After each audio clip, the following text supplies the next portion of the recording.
Pierre Pastel, pensez-vous qu'un monde meilleur, comme vous le dites, est possible? Eh bien oui, si ce n'était pas possible, je ne crois pas que cette conscience invisible, cette conscience, je dis dans le texte, cette dimension qui embrase tout, n'aurait pas, entre guillemets, ne m'aurait pas visité et n'aurait pas visité un certain nombre qui sont déjà en marche, qui souhaitent qui souhaitent que cette société soit habitée par plus d'humains non fake, c'est-à-dire d'humains non des humains faux. On contrôle d'humains faux. On aimerait bien avoir des humains humains. Voilà, donc je pense que c'est possible. Êtes-vous plutôt optimiste ou pessimiste?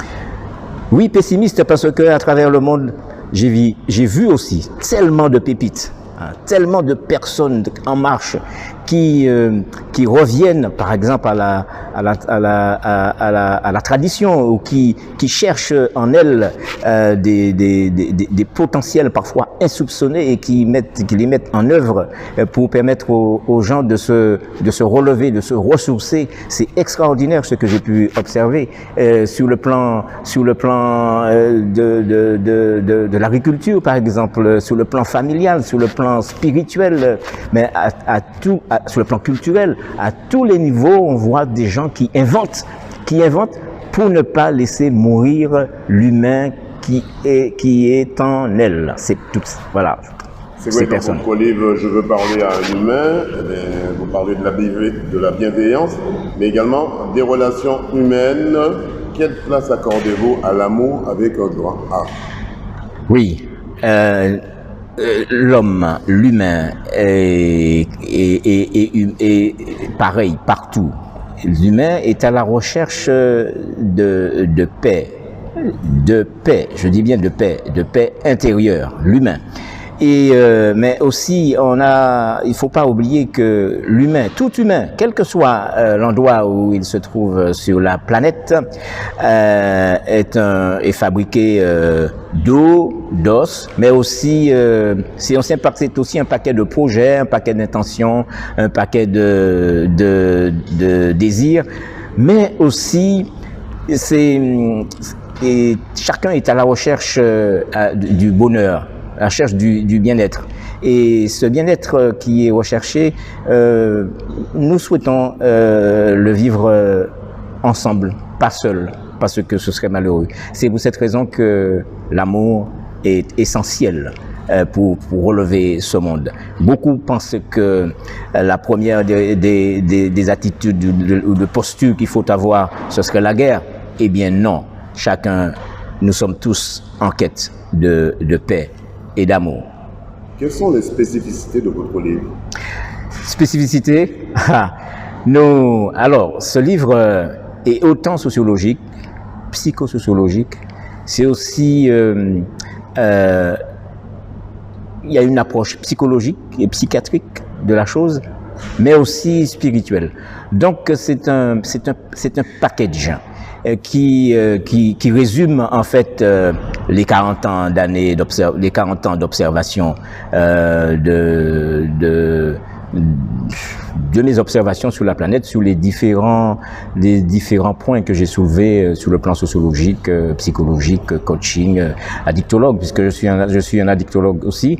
Donc voilà, c'est toutes ces personnes que j'ai rencontrées à travers mon parcours, les étudiants, des milliers d'étudiants sur ces 40 années. Bref, donc on ne peut pas classer ce livre parce que c'est un livre qui s'adresse à tous.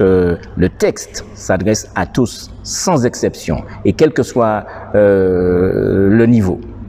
C'est la raison pour laquelle vous voulez partager ce livre aujourd'hui avec les humains? Avec moi-même et avec tout un chacun, mais pas que de manière individuelle. Il s'adresse à tout dirigeant, il s'adresse à tout accompagnant, il s'adresse aux papas et aux mamans, il s'adresse aux éducateurs, aux formateurs, il s'adresse à l'agriculteur, aux musiciens, il s'adresse à tous, sans exception. Avant-dernière question, quelle suite comptez-vous donner à un tel synthèse? Voilà, il y a une image derrière nous qui montre une société où les humains apprennent à se regarder en face. Et si nous tous, nous nous entraînions à nous regarder avec authenticité, je pense que nous serions plus en mesure de regarder l'autre avec plus de fraternité, mais aussi s'engager en tant que citoyen à faire en sorte que cette société soit plus apaisée, plus authentique, moins turbulente, moins dans la turbulence, moins dans la dépression collective. Avant-dernière question, votre livre est destiné à quel public? À tous. Ben, je l'ai dit tout à l'heure, c'est à tous parce que c'est chacun qui est intéressé, chacun qui doit être intéressé par l'avenir de cette planète on a l'impression que sur cette planète, le monde nous échappe. On a l'impression qu'il y a quelque chose qui ne va pas. Et en même temps, il y a l'espoir de pouvoir construire autre chose et en bien. Dernière question, comment les Martiniquais, Martiniquaises qui voudront avoir votre ouvrage, comment peut-ils trouver ou où pourront-ils trouver ce livre, même également ceux qui vivent en métropole? Oui, alors donc on peut le commander à la FNAC, Amazon, Cultura, et puis c'est un livre récent. Petit à petit, on va pouvoir le trouver dans les librairies un peu partout en France. Et puis là aussi, je fais pas mal de conférences puisqu'il y a un certain nombre de demandes de personnes qui sont intéressées. Et là, on pourra lire aisément ce livre. Voilà, en termes de perspective, voilà ce qui est possible. Et puis, je sais qu'il y a, à partir de novembre, un metteur en scène qui commence à répéter et qui va mettre ce texte sous forme théâtrale. On a l'impression que vous faites une synthèse du monde actuel, vrai ou faux? Oui, c'est ça. En fait, le livre ce n'est pas un livre prémédité, mais c'est ça. C'est cette analyse commencée depuis plusieurs années et qui finit là aujourd'hui avec cette synthèse qui a pour objectif de laisser aux uns et aux autres un temps de réflexion et de recul pour pouvoir être plus en accord avec soi-même. Je rappelle que vous publiez votre livre intitulé « Je veux parler à un humain » paru aux éditions Les Trois Colonnes. Eh bien, ce livre sera à la portée de tous, Martiniquais aujourd'hui. Oui, à la portée de tous les humains sur cette planète. Donc, y compris mes compatriotes martiniquais, guadeloupéens, guyanais, réunionnais.